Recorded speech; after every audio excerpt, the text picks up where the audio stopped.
میں نے کبھی ایسا پرندہ نہیں دیکھا جس کا سارا بدن کالے بالوں سے بھرا ہوا ہو۔ اس کی سرخ آنکھیں دیکھ کر میں نے دہشت کے مارے بھاگنا شروع کر دیا۔ آیت الکرسی کا ورد میری زبان پر جاری تھا اور آنکھیں آنسوؤں سے لبریز۔ وائس آف کے معزز سامعین کو السلام علیکم۔ آج ایک نئی کہانی میں پھر لے کر حاضر ہوئی ہوں آپ کی سماعتوں کے لیے، تو ملاحظہ فرمائیے گا۔ دسمبر کا مہینہ چل رہا تھا، سردیاں اپنے جوبن پر تھیں، دور دور تک ہر چیز نے سفید چادر تان رکھی تھی۔ ابھی بھی برف روئی کی مانند گر رہی تھی۔ وقفہ وقفہ سے دیوار کے درختوں کی شاخیں چٹکنے کی آوازیں سنائی دے رہی تھیں۔ گہری خاموشی روح تک میں سنسنی پیدا کر رہی تھی۔ مٹی کا کشادہ کمرہ جس کے بیچوں بیچ جلتی لکڑیوں کا آلہ دہک رہا تھا، اس کے ارد گرد ہم سب دادی کو گھیرے میں لیے بیٹھے تھے۔ دادی اماں نظریں دہکتی لکڑیوں پر جمائے ماضی کے صفوں کی ورق گردانی کر رہی تھیں۔ کچھ دیر بعد گلا کھنکھارتے ہوئے گویا ہوئیں، یہ اس وقت کا واقعہ ہے جب پانی کی قلت کے باعث میں اور صنوبر آپا سحری کے وقت پانی بھرنے جاتے تھے۔ صنوبر آپا مجھ سے عمر میں کافی بڑی تھیں۔ صنوبر آپا کبھی اذان سے پہلے اور کبھی اذان کے فوراً بعد پانی بھرنے کے برتن لے آتی اور ہمارے گھر کی دیوار پر برتن سے ضربے لگاتی۔ چونکہ میرا بستر دیوار کے ساتھ ہوتا، اس لیے میں فوراً اٹھ جاتی، اپنے برتن اٹھاتی اور باہر آ جاتی۔ ہر طرف گہرا اندھیرا چھایا ہوتا تھا اور گدڑیوں کی لرزش آواز دل جھنجھوڑ دیتی تھی۔ دل میں ڈھیروں خوف لیے ہم سہج سہج کر قدم بڑھائے جاتے تھے۔ گھر تو چونکہ اس زمانے میں اکا دکا ہی موجود ہوتے تھے اور ہمیں پانی لانے کے لیے طویل مسافت طے کرنی پڑتی تھی۔ جھاڑیوں میں تھوڑی سی ہلچل ہوتی تو ہمارا دل اچھل کر حلق میں آ پہنچتا۔ صنوبر آپا کافی مضبوط اعصاب کی مالک تھیں، جبکہ میں کافی ڈرپوک واقعہ ہوئی تھی۔ پانی لانا میری مجبوری تھی، کیونکہ گھر میں ایک بوڑھی ساس تھیں اور 3 بچے، میری ایک بیٹی اور 2 بیٹے۔ شوہر تو روزی روٹی کمانے کے سلسلے میں باہر نکلتے تو مہینوں بعد ہی واپس لوٹتے تھے۔ آگے آگے صنوبر آپا ہوتی تھیں، جبکہ پیچھے میں ہوتی تھی، اور کبھی کبھار تو مجھے واضح محسوس ہوتا تھا کہ میرے پیچھے کوئی اور بھی چلتا آ رہا ہے۔ اپنے پیچھے اٹھائے جانے والے قدموں کی آواز میں بخوبی سنتی تھی، لیکن مجھے صنوبر آپا ہمیشہ نصیحت کرتی تھی کہ کبھی کسی چیز کے پیچھے نہ جانا، چاہے تم کچھ بھی دیکھ لو، اور کبھی پیچھے مڑ کر نہیں دیکھنا چاہیے، تمہیں کچھ بھی سنائی دے رہا ہو۔ میں نے ان کی بات کو دل پر نقش کر دیا۔ میں اپنے پیچھے قدموں کی چاپ سن کر زور زور سے آنکھیں بند کر لیتی اور دل میں آیت الکرسی کا ورد شروع کر دیتی، لیکن جب طویل سفر طے کرنے کے بعد بیٹھنے کو جی چاہتا تو یوں محسوس ہوتا جیسے بالکل ساتھ ہی کوئی بیٹھا ہے۔ گردن گھما کر ادھر ادھر دیکھنے پر سوائے اندھیرے کے کچھ دکھائی نہ دیتا۔ ہمارا روز کا آنا جانا تھا۔ ایک روز مجھے آواز آئی کہ دیوار پر ضربیں ماری جا رہی ہیں۔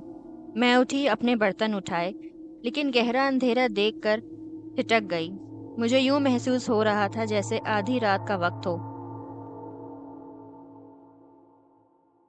میں باہر گئی تو دیکھا صنوبر آپا کا دور دور تک کوئی نام و نشان نہیں تھا۔ میں نے یہ سمجھ کر قدم رستے پر ڈال دیے کہ وہ زیادہ دور نہیں ہوں گی اور میں ان تک پہنچ جاؤں گی۔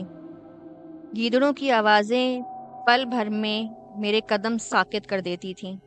میں نے بھاگنا شروع کر دیا، لیکن میں ان تک نہیں پہنچ سکی۔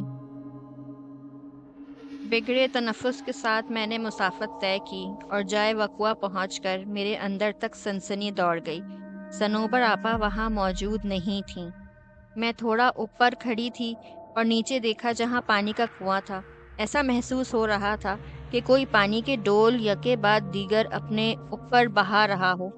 میں نے نیچے جانا ضروری نہ سمجھا اور پانی کا ڈول الٹا کر اس پر بیٹھ گئی، لیکن تھوڑی دیر بیٹھنے کے بعد میں پانی کی آواز بدستور آ رہی تھی۔ مجھے عجیب و غریب خیالات آ رہے تھے اور پانی کی آواز سے عجیب سا خوف محسوس ہو رہا تھا۔ اپنے پیچھے کسی کو محسوس کیا تو میرے جسم پر کپ کپی طاری ہو گئی۔ میں نے لرزتے ہوئے پیچھے مڑ کر دیکھا تو کسی کا نام و نشان بھی نہ تھا۔ وہاں ایک دم سے سناٹا چھا گیا۔